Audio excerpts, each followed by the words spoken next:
No country has ever prospered that failed to put its own interests first.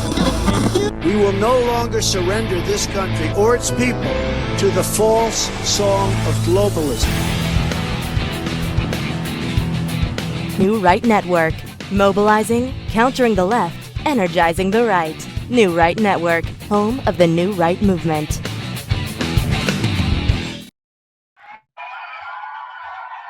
Welcome to the weekly wrap-up midweek session where two guys sit around a camera and try to figure out what just happened. My name's Bob Dunlap. And I'm Eric Matheny. How are you? And above all, happy Thanksgiving. And look at you, got a tie on. I'm wearing my Thanksgiving outfit. You look like the maitre d' at Chili's, man. You look great. You look respectable. Perfect. How are you? How's your week? It was great, but I just want to talk about one thing. The rally! Raise your hand if you went to the rally. I went to the rally. My God, I am floating. You want to talk about the absolute rush, being among like 20,000 people who are your extended family. It is nothing but love. It is nothing but enthusiasm. Donald Trump is the ultimate rock star. When he takes the stage, everybody's on their feet. I was there last night. I had a crazy experience. So what happened is I got a phone call last week from a good friend who said, "Do you want to be part of the motorcade?" And I said, "Yes, I do."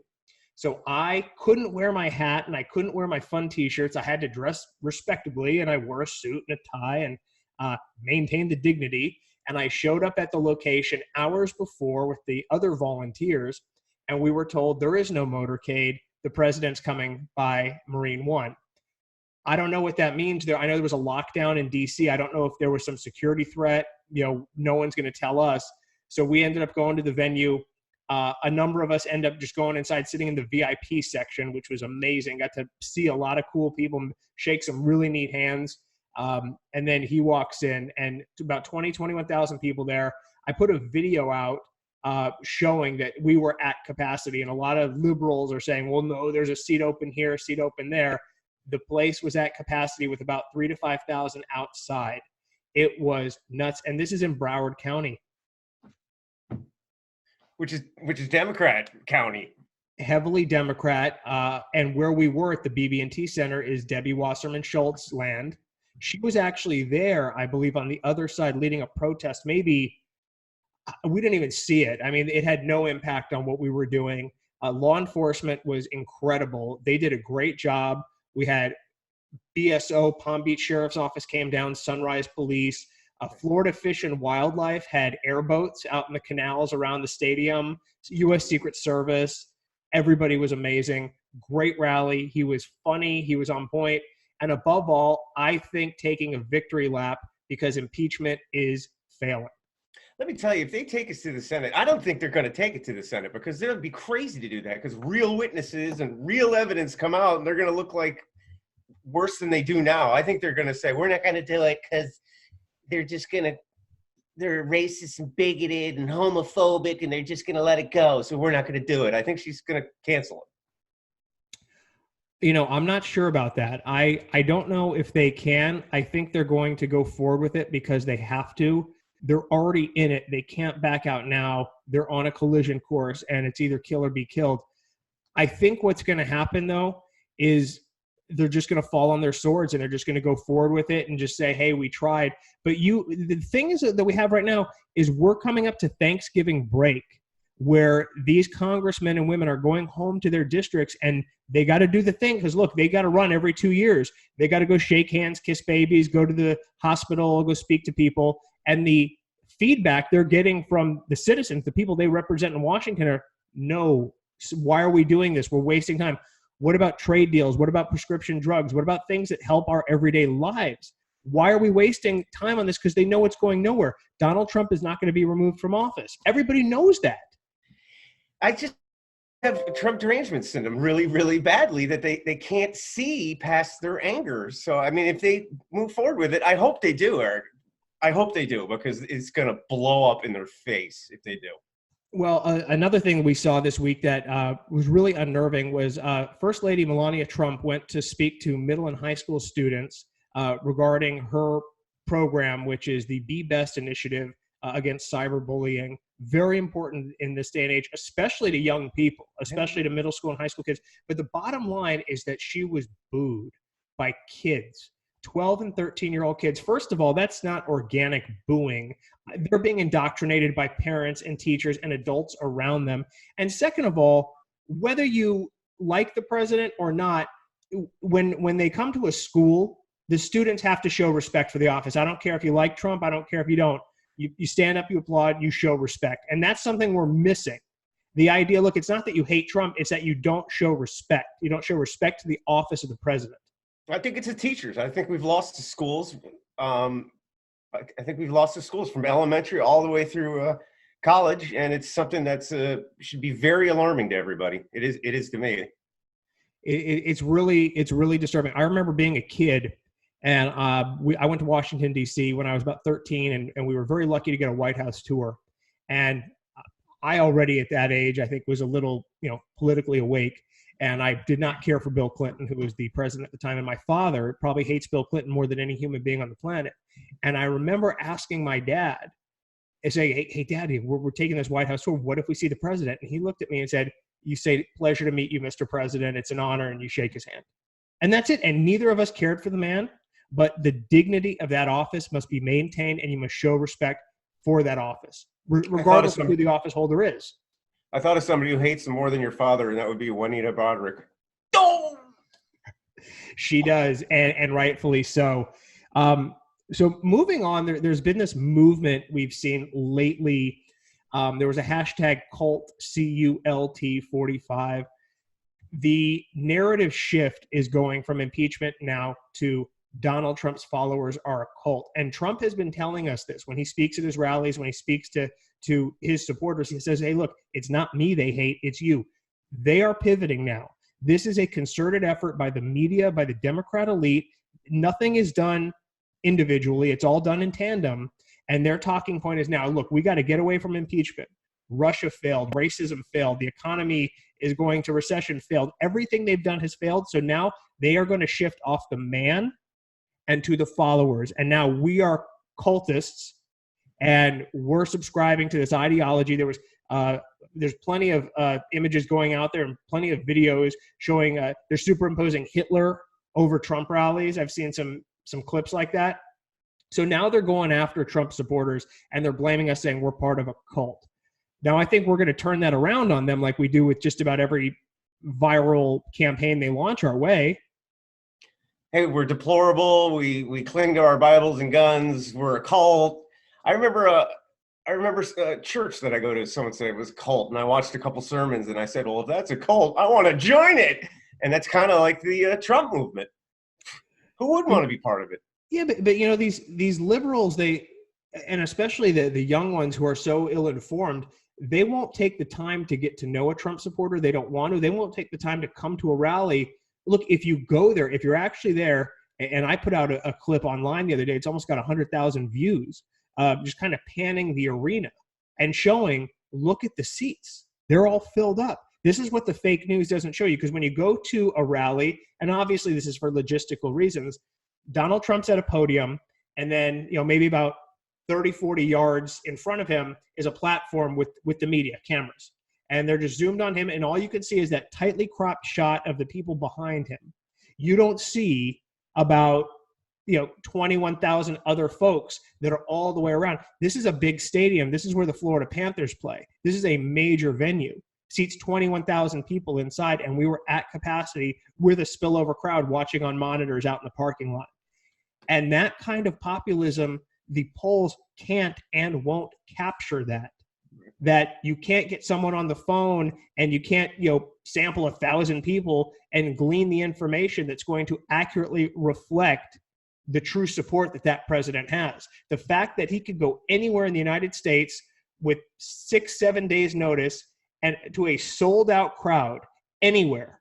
I don't care. He could do a Trump rally in California and he'd be sold out. He could do it in New York City. He'd be sold out. Right. Anywhere he goes, you cannot fake that kind of populism. We're a cult. What can I say? I'm proud to be a member. Honestly, call me what you will. I've been called every name in the book. I'm happy to be there. One thing I'm not happy about, and a lot of fellow conservatives join in our sentiments, what's going on with Chick-fil-A? I heard it's being run by a Hillary donor now. They're going down the tubes. Did you hear that? I heard that, and what's troubling about Chick-fil-A, okay, so the founder of Chick-fil-A, and he passed away some time ago, Truett Cathy, was a devout Christian, a very religious man. That's why there's Sundays off. You can't go to Chick-fil-A on Sundays. They give the employees the day off. Really principled man. And yes, like a lot of deeply religious people of all denominations, be it Jewish, be it Islam, be it Christian, believes in traditional biblical marriage between a man and a woman. Now, up until a few years ago, you could harbor those beliefs and not be deemed a bigot or insensitive. Barack Obama was a very vocal, outspoken opponent of marriage equality. He believed that it was between a man and a woman. And he held that belief till about 2013 when he realized it was politically expedient for him to change his course. But it used to be that you could have a civilized debate where you could say, I believe that marriage is between a man and a woman. I don't want to persecute gay people. You have a right to live however you want. I love all humankind. But I believe that the institution of marriage is between a man and a woman. And what the left has done, and they've done this not just with marriage equality, they've done it with just about every position, is they've turned it from being about policy and they've turned it to be about the individual. So they turn it on you now. It's not, well, this is why we're in favor of gay marriage. No, if you oppose us, you're bad. You're this, you're that, you're an ist, you're a racist, you're a fascist, you're a bigot, you're whatever term of the day it is. So that's where we are now. Now, the Chick-fil-A organization back in about 2012, they started getting some flack because they supported marriage, traditional marriage, and the charities they gave money to and the causes they supported traditional marriage. But do you remember how popular Chick-fil-A got back in about 2012? Yeah, with Mike Huckabee, right? Chick-fil-A Yeah, did. exactly.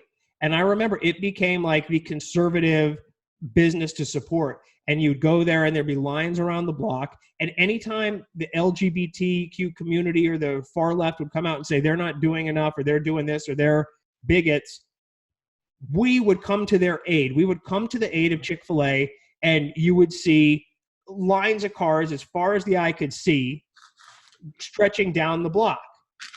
And recently, yeah, there you go. And recently, and they have a new guy who's handling their marketing, they decided that we're not going to go that way anymore. And they're not supporting the Salvation Army. They're not supporting these more traditional charities. And essentially, they're turning their back on the people who made them what they are. I think they're screwed now. Once you give a little, for example, okay, we'll allow gay marriage. Oh, well, now pedophilia, they're trying to make that normal too. Or trans can read the kids in the library. They're not going to stop. They're not going to stop this moral degrading slope down the rabbit hole is not going to stop until, I don't know, we're all in hell, or they are. Well, no, you hit the nail on the head. When you cave to the liberal, hysterical mob, when you give them an inch, they have got you now. Yeah. And watch liberalism. Just sit back and observe it as a social experiment. Watch them eat each other. Now Barack Obama is not even woke enough because he had the gall to say, hey, let's not go too far left, guys. And now they turn around on him and say, well, you're out of touch. You're old. You don't think the way we do. And if they could turn on him, you don't think an organization like Chick-fil-A is expendable? Once you give them an inch, you cannot come back from that.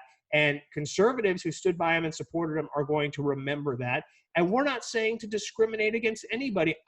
I'm for marriage equality. I'm a conservative who's for marriage equality. Some are, some aren't. I respect everybody.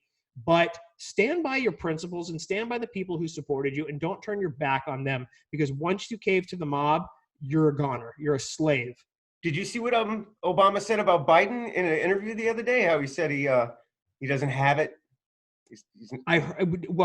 I heard it. I'm getting it like secondhand, like Adam Schiff style. But is there an actual video clip of Obama saying that, or someone heard him say that? No, it was in an interview, so it was something that was. It was printed, out. But he said that unabashedly. It was like not an off-the-record remark. He said that intending for the remark to go public. I don't know about that. He's no dummy. No, Obama's not a dumb guy. I never thought he was. But no, he's absolutely right. And I think, you know, if you're the torchbearer for your party and you want to support your cause, you got to speak some truth. Joe Biden's not cutting it. He's not going to beat Trump. And Warren's numbers are tanking ever since she came out with her Medicare for all. And we realized that it's completely unaffordable. She's tanking. The one who's going to benefit is Buttigieg, but he's going to win the Iowa caucus, but he's going to lose in South Carolina and New Hampshire. I tell you, if I wanted to be president and I was Democrat, I wouldn't run this time. There's no way Trump's going to be beaten unless it's voter fraud. It's a second term. It's very hard to take somebody out, and the way the economy's going. And I know a Democratic woman that hates Trump, thinks he's a racist, thinks he's an idiot, and is going to vote for him. Yeah, why would you turn your back on the economy? If anything, let's keep things going the way they are. At the end of the day, look, I believe that middle America votes, that's what's important, and people vote with their pocketbooks. We got to stop looking at Los Angeles and New York City as sample sizes to take anything from. You need to look to Pennsylvania, Michigan, Wisconsin, these states that these Democrats throw away and assume they're going to get the vote, the big blue wall that you can't penetrate. And Trump did it. And I think he's going to win not only what he won in 2016, I think he's taking New Mexico and Minnesota. Mark my words, Minnesota is going to go Trump. I think millions more people are going to vote for him now because they see his results than voted for him the first time. One other thing I wanted to touch on was Trump firing the Navy secretary over Eddie Gallagher. Eddie Gallagher, as many of you know, he had to stand trial for some alleged war crimes. Effectively, he was being prosecuted for doing his job. We need to remember that when we have the gall to send our men and women into combat, we need to let them do their job. You can't win a war with bureaucrats and lawyers. And Obama put the restrictions on these people. The rules of engagement were so stifled, they couldn't do a damn thing without getting permission from 16 bureaucrats. And Eddie Gallagher was really the sacrificial lamb for that. They tried to make an example of him, acquitted on the most serious charge, which is a murder charge, for which he never should have been charged at all. They got him on some misdemeanor because he posed for a picture with a dead body. You can't do that.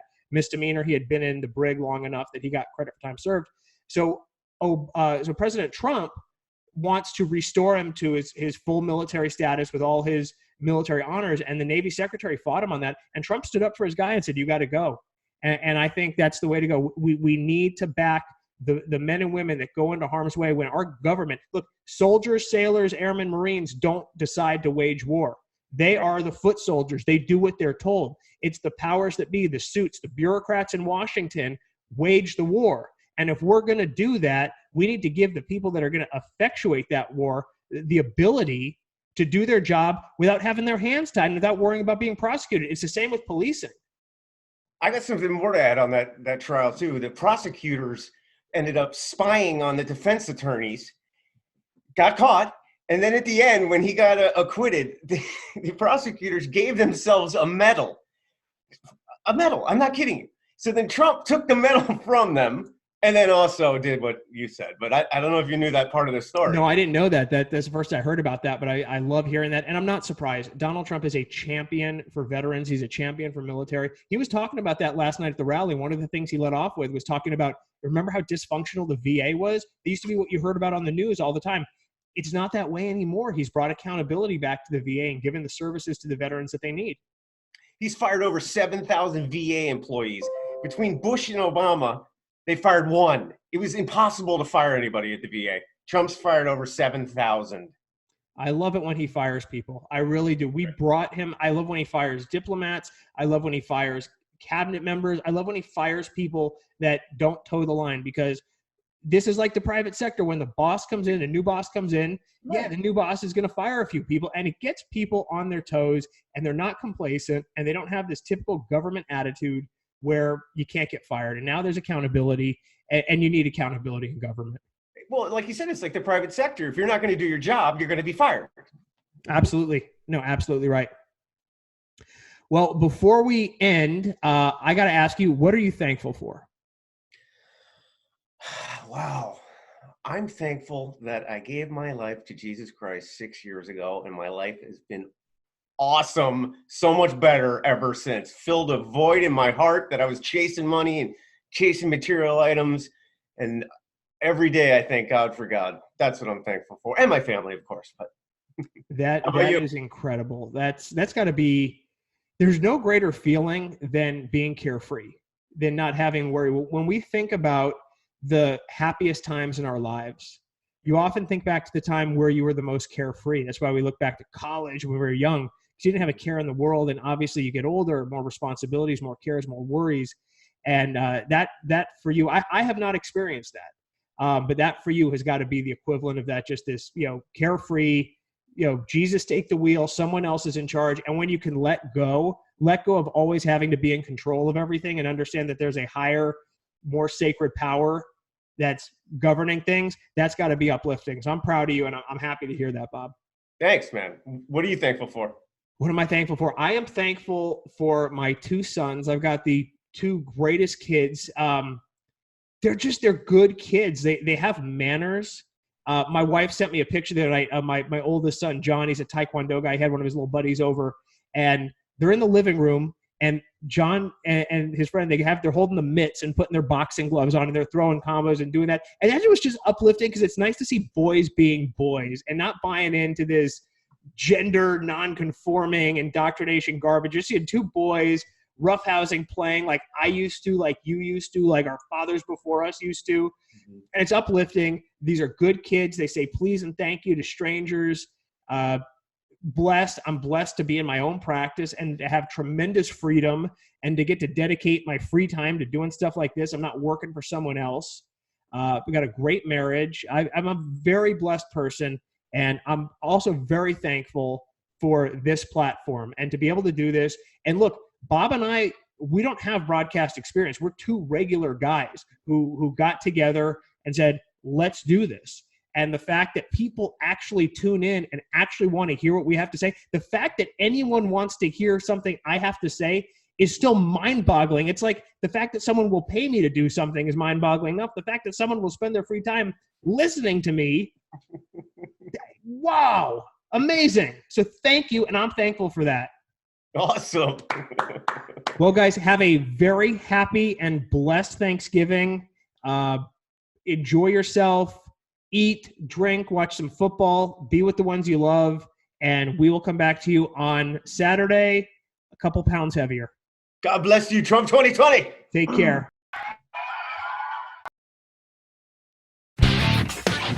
You've been listening to New Right Network, mobilizing, countering, energizing. Online at newrightnetwork.com.